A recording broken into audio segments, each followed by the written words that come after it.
On today's episode of Locked On Suns, everything we didn't already get to about the Deandre Ayton trade, one specific thing Jusuf Nurkic does better than him, where the Suns rank after all of this, and what this trade tells us, big picture, about this team. Let's go.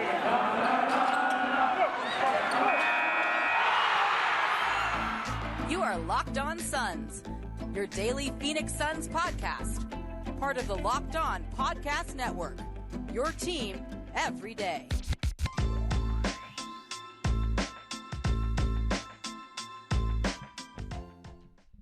We are back. This is Locked On Phoenix Suns. We're part of the Locked On Podcast Network, and I'm your host, Brendon Kleen, a credentialed media member covering the Suns for the past 7 seasons, a writer at Suns.com, and the host of the Just Basketball Show, wherever you get your podcast. Thank you so much for making Locked On Suns your first listen. Happy Friday.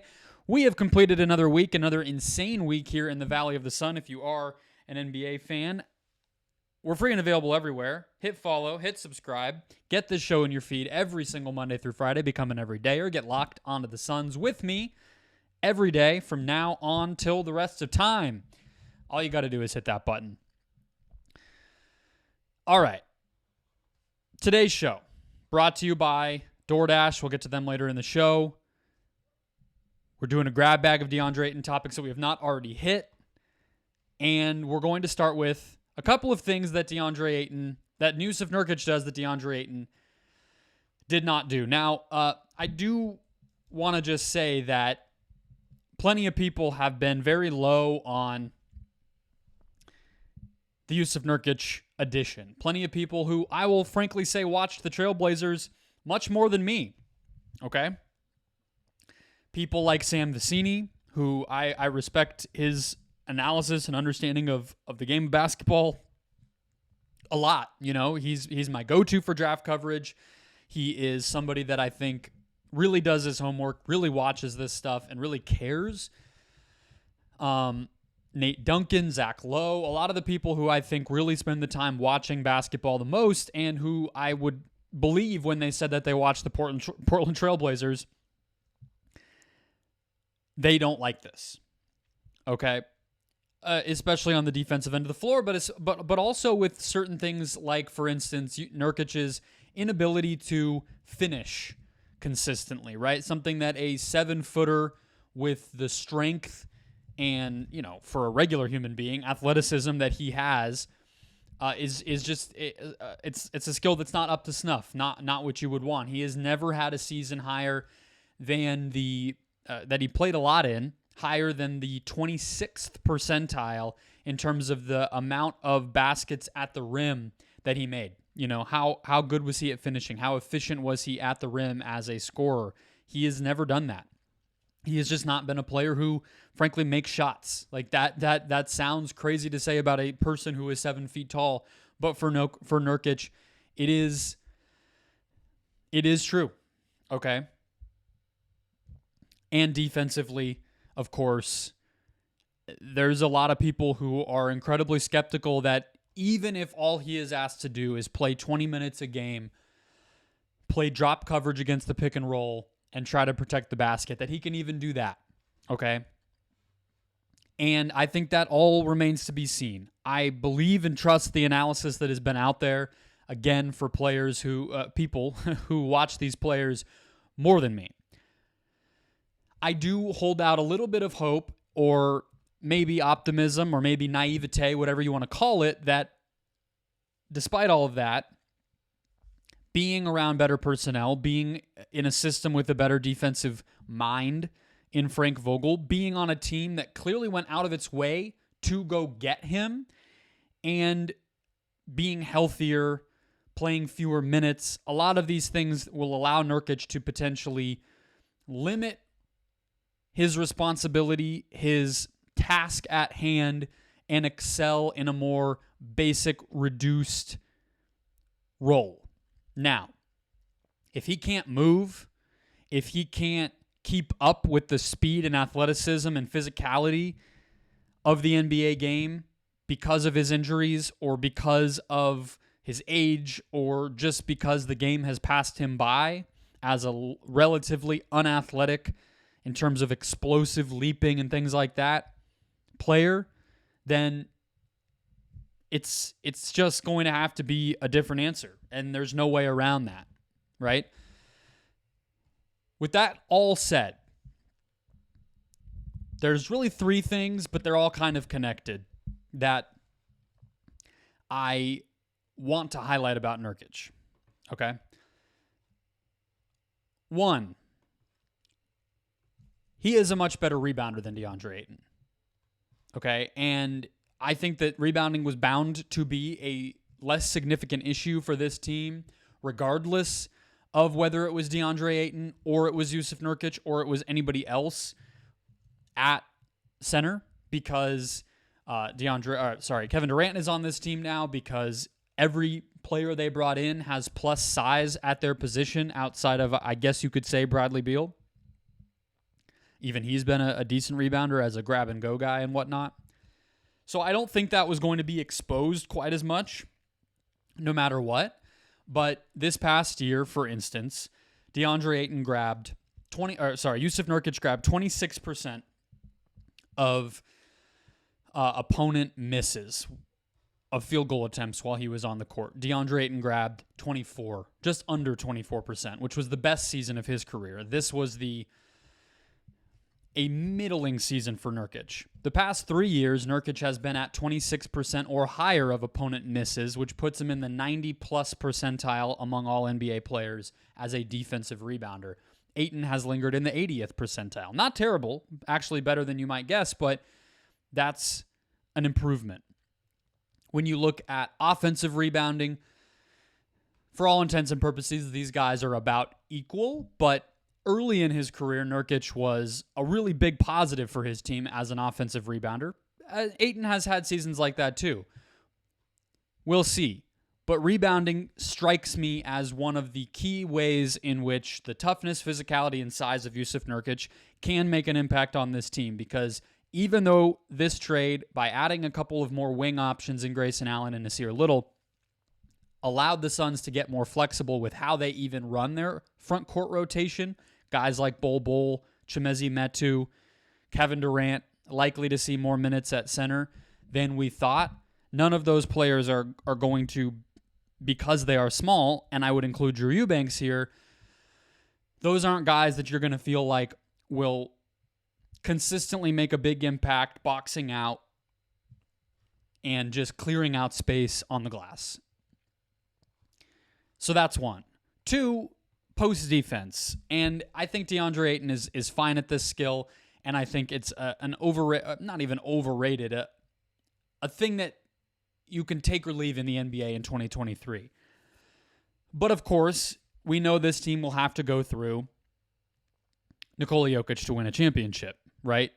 And with that said, I think that it's very reasonable to believe that the Suns acquired Nurkic in part as somewhat of a, you think of relief pitchers in baseball when contending teams at the deadline get a lefty arm, it's kind of like that, where it is a special set of circumstances, but in order to win a championship, you want to be prepared.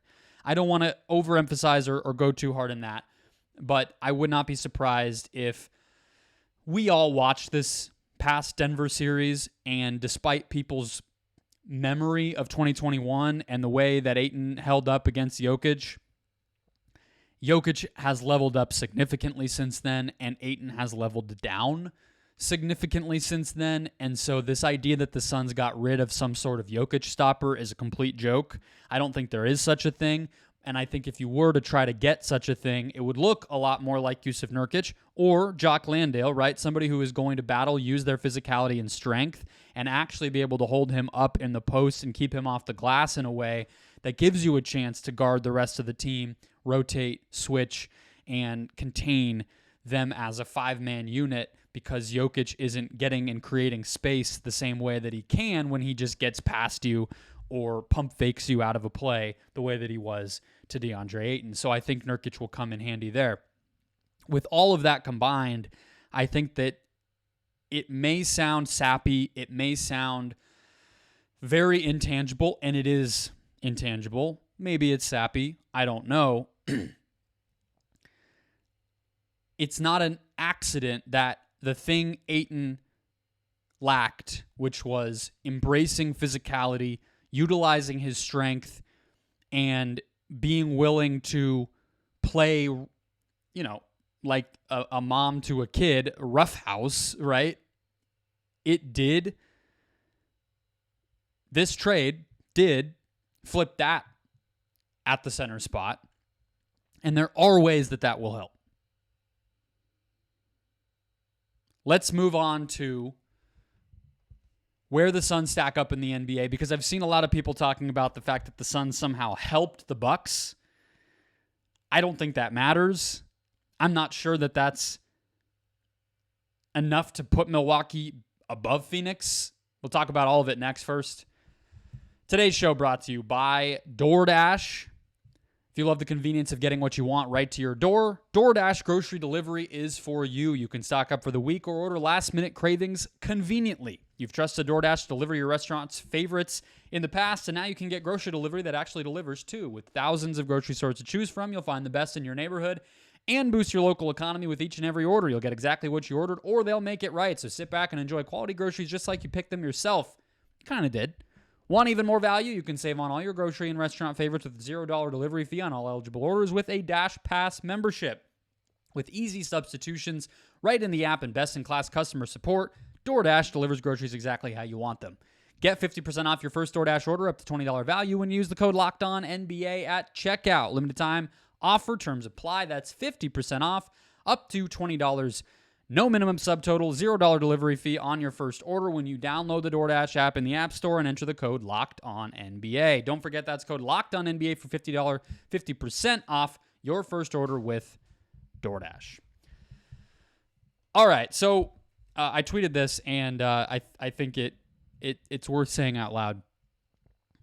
Anybody worried that the Suns happened to be involved in a trade in which their finals opponent 2 years ago, 3 seasons ago now, acquired a all-NBA talent, and how somehow like the Suns agreeing to facilitate something that made that opponent better is a mistake or should have factored into the Suns thinking? Like, I think you're overdoing it. I think you're a little too deep, all right? Because as a general practice, we hear about this in the NFL with, you don't want to trade a player in a division.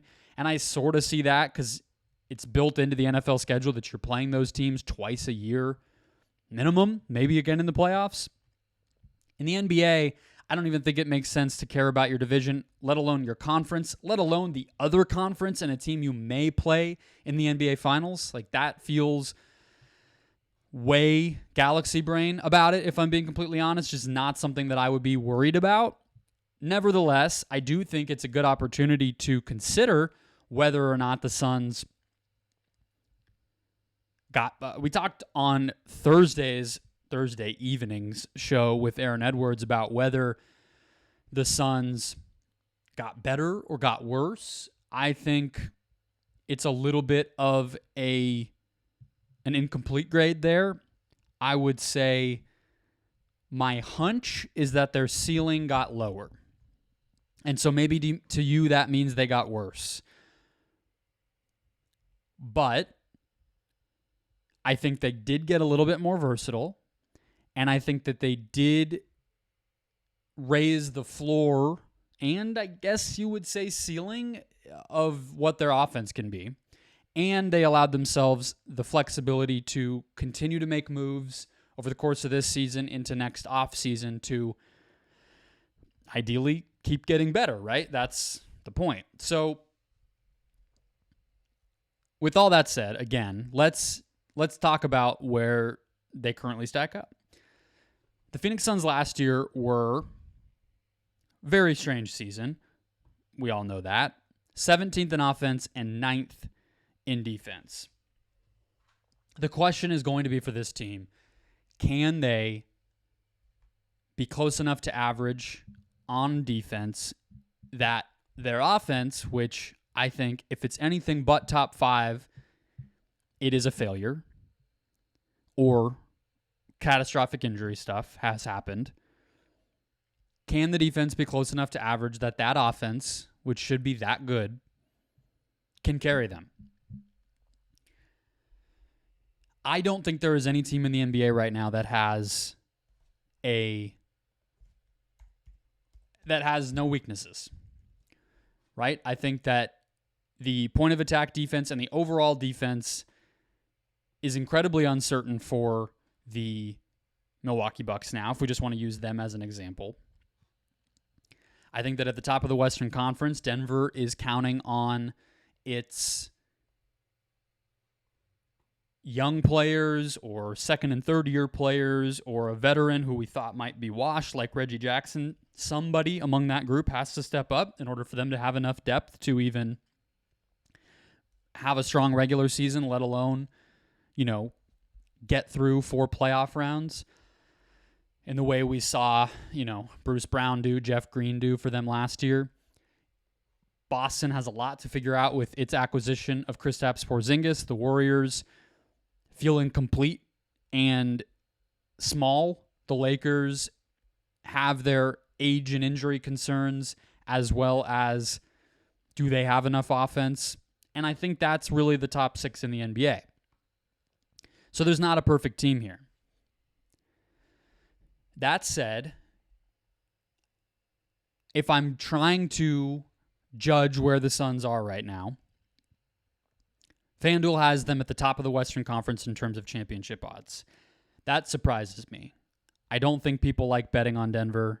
I got nice value on Denver last August to win the championship and won, 20x to my money. I did not bet a lot, so I promise you that is not that big of a brag, but I'm just telling you that might be why it's skewed. But if I'm just putting my analytical, hat on, not analytics, folks, I'm not going numbers. I'm saying if I'm analyzing this, I would say that the Suns are a tier below Denver. Even though I just said what I said about Nurkic, and maybe that there is a sliver of hope that he can handle that matchup one-on-one when Jokic is in the game better than Ayton. Like, maybe that's true. Denver is younger. Denver is more cohesive. This team now is going into its second full year together, but really, Michael Porter Jr. has been there since 19. Jamal Murray and Nikola Jokic have played together for so long that it feels like it might as well be an eternity. Aaron Gordon has now been there for 2.5, going on 3 years. That and Mike Malone's been there forever as well. That team is not to be underestimated, okay? So I just think with all of that said, and the likelihood that they have such a great track record with the player development and drafting, and that Jokic makes players better, and Malone is such a good coach, that asking 1 to 2 of their young guys to hit is not asking a lot. I think it will happen, and I think that they deserve to be considered the favorites in the West. I would put the Suns not even 1B to them, but 2. I think the Suns have to overcome the Denver Nuggets. However, I still feel better about the Suns than I feel about the Lakers. I feel better about the Suns than I feel about the Warriors. I think that those two teams are, it's unclear what exactly their identities and best lineups will be to score the ball consistently. I think that they are relying on young players to step up or show that their performances were not flukes when it comes to Rui Hachimura, for instance, Jared Vanderbilt continuing to figure it out, Moses Moody, and Jonathan Kuminga on the Golden State side. So I would put those teams as 3A and 3B behind the Suns. When it comes to the Eastern Conference, really quickly, I think Milwaukee deserves to be... I don't know why it's so skewed. I just would imagine there's some action. They are plus 360 on FanDuel right now, head and shoulders above Boston and significantly ahead of any Western Conference team. It feels like they're treating the East as significantly worse than the West, which maybe that's true. I think that there's less total good teams in the East, but I think the top of the East continues to prove that it is a legitimate dogfight. So I don't know why that's so like that. I feel like the East is similar to the West. Milwaukee is a clear number one to me. I liked them better than Boston prior to this Lillard trade. I just trust their talent and their fit better or more. So I feel about the East the same way that I feel about the West. The Bucks are number one with a bullet and no 1B, and Boston is number two with no 2B. And then beneath that, you would probably cluster Cleveland. I think Cleveland might even be on its own tier, but we don't need to get too far down the Eastern Conference standings because this is a Suns podcast. But I think it's worth just stating that the Suns did not lose any ground here. And if you believe in the moves and the personnel that they acquired in this trade, I do think that there is an angle here for roster flexibility, matchup success, and other elements of just answering questions that teams have to answer over the course of an NBA season that may I guess there's a possibility that their ceiling is 5-10% higher, maybe 15% higher if you consider that they have maybe some flexibility now to make trades that they didn't before beyond the Ayton trade. I do want to plug the Just Basketball show here. I don't do it a lot. I say it at the top of the show. I really do mean it when I say that it would be super cool of you guys to check that show out. Follow us on Twitter. Subscribe on YouTube and your audio podcast platform of choice.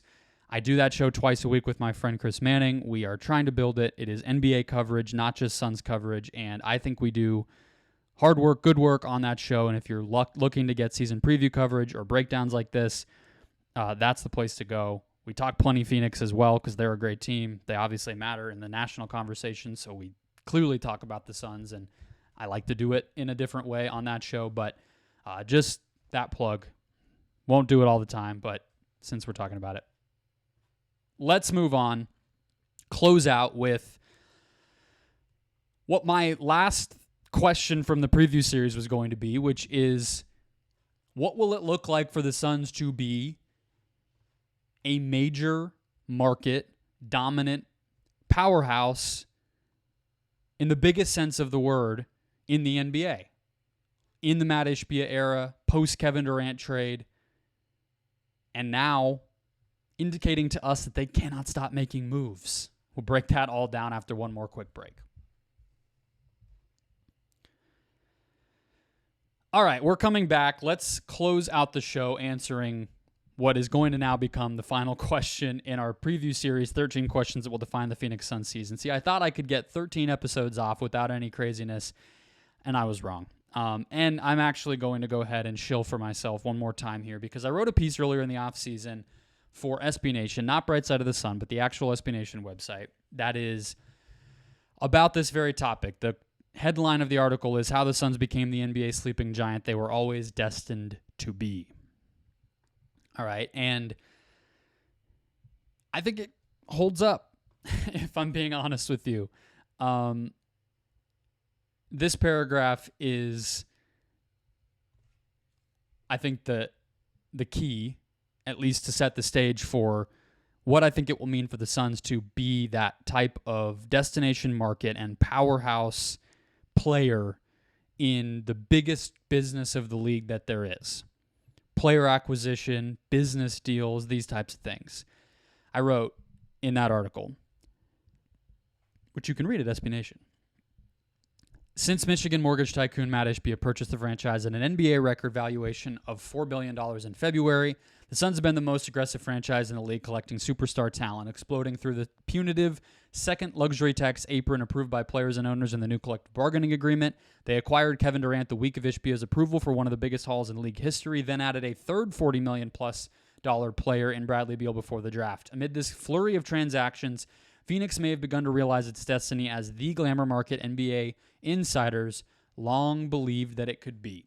And I cited a quote from Brian Windhorst after the bubble in 2020, of course, Windy from ESPN. He called the organization a sleeping giant and explained that when Jerry Colangelo was owner here all that time ago, early 2000s, people loved being in Phoenix. This is a quote from Windhorst. And there are so many advantages to the city, but that, quote, shaky ownership had, quote, squandered those advantages, right? Ishbia can be the unsquanderer, right? But here's the way that I close the piece. The Suns fell into ruin as Phoenix's future grew brighter. Now, like the person who founded Phoenix, Jack Swilling, and his partners before him, Ishbia sees something new, springing Phoenix-like upon those ruins. Quote from Josh Bartlestein, the CEO of the team, Ishbia wants to make the Suns and Mercury the premier franchises across all of sports. It was in an article that claimed that Ishbia and Bartlestein want to turn Phoenix into, quote, America's greatest basketball city. And then I continued in the piece. In just 4 months, Ishbia has not only upgraded the roster, but hired a new coaching staff, promised a new G League team, begun a legal battle to expand the TV broadcast audience, and promised to invest more into the team's arena. There were no stones in Phoenix during those early days, but most would say Ishbia isn't leaving a single one unturned now. In search for a new outside prospector, the Suns found Ishbia, the latest to look to Phoenix for extraction and opportunity. The dude can't chill. Let's cut the flowery part of that, right? The dude cannot chill. He can't stop making moves. And I don't know where this one came from, but even if we can agree that James Jones doesn't believe in Deandre Ayton, it's past tense now, did not believe in Deandre Ayton, and maybe that, Booker, Durant, and others didn't always enjoy playing with him, trust him on the court. There's rumors about the Game 6 status that Ayton, with the season on the line, did not play with that rib injury. Whatever combination of those factors you want to believe or not believe, let's say it wasn't just Ishbia. I think that's fair. I do think if Ishbia caught wind of this, if Ishbia discussed this, met about this with James Jones, or heard about it from the players, heard it through the grapevine that the players thought that way about Ayton, it would not surprise me if he pressed the gas pedal on this thing to get it over the finish line. Because that's what these types of businessmen often do. And I'm not just speaking out of pocket and generalizing. This is a pattern in sports, right? These guys who are successful in these other spaces, especially if they're younger and have their own opinions about sports and management and leadership and all this stuff. And Mat Ishbia is a legitimately successful dude in his other capacities. It's all about empowering. It's all about executing. It's all about disrupting, right? That's business in 2023 in your United States of America. And so I think the idea that Ishbia takes input about something and determines within his mind to allocate resources and encourage action on that item is totally believable. I would expect that happens. And so I do pin some of this on Ishbia, and I don't mean to be so negative. I think that a lot of the things, as I read in that last paragraph of the piece, the TV deal, it sounds like there may be a new stadium naming sponsor over Footprint at some point. There were reports about that earlier in the offseason. This guy is hiring a director of international business growth in China and where the Middle East and stuff.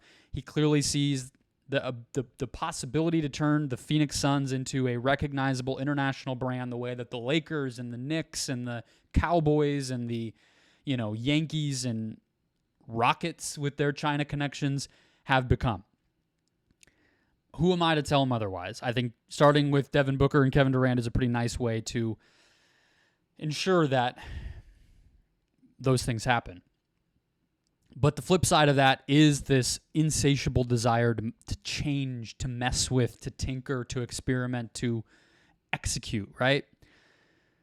Oh, the players don't like Deandre Ayton. Oh, he didn't play great in the first major playoff series that I oversaw as team governor. Oh, the general manager who who has been promoted to president of basketball operations doesn't fully believe in one of our starting players who we're paying $33 million to. Get him out of here.